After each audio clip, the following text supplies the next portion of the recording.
Nachdem ich jetzt diese Woche einen Angstgegner hatte, topfit, habe ich vor mir das Urlevo, ja, und jemand in meiner Gewichtsklasse gefunden. Was ganz klar auffällt, er fährt jetzt in Trail, oder?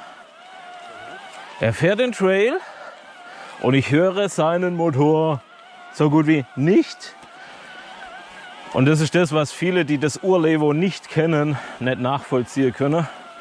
Warum wir Levo-Fahrer uns ständig über andere Motoren beschweren.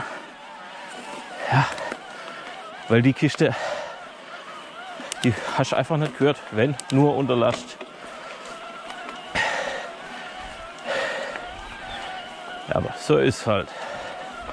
Ich muss es mir jetzt schön reden, auf dem Sportwägelchen zu sitzen und jetzt da hinten rausrasselt.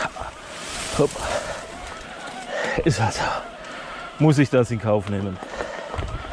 Aber nach wie vor war das da eines meiner Lieblingslevos. Ich habe jetzt einen Partnertausch gemacht. Gegen den Brose hatte ich keine Chance. Der ist geräuschlos.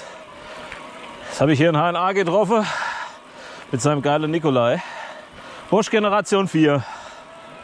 So, und jetzt machen wir gerade einen Wettbewerb. Welches hört sich ekliger an? Höhere Trittfrequenz? Also, hörst du großen Unterschied jetzt? Das ist lauter. Habt ihr das gehört? Bosch-Fahrer sagt, seins sei lauter. Und das ist das,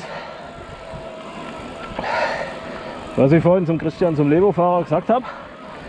Die Levo-Fahrer der ersten Generation, die sind verwöhnt, was die Geräuschkulisse angeht. Und wenn du von einem Bosch kommst, oder Shimano heißt es auch, sind laut, dann fällt dir das hier gar nicht auf. Und deswegen bin ich dir jetzt sehr dankbar, dass es heute geklappt hat. Also, und das ist jetzt wieder was ich nicht verstehe im Internet, weißt?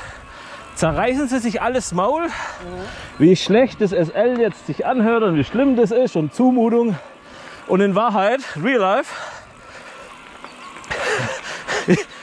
ist der Bosch lauter oder genauso. Aber auf keinen Fall ist das SL jetzt lauter wie der Bosch. Jetzt fahre ich noch die gleiche Kadenz wie du. Meiner ist jetzt ein bisschen höher von der Frequenz, aber also sehr ähnlich, der die sage. Ich glaube, wenn wir später mal alleine mit dem fahren, weißt? Ja. Nur du mit der Kamera. Ja. Und ich fahre ein Stück hinterher. Also ich würde behaupten, im Blindtest könnte ich sie nicht auseinanderhalten, allein vom Ton. Ja, aber ich habe gute Ohren. Aber das war jetzt mal erhellend. Ich danke dir.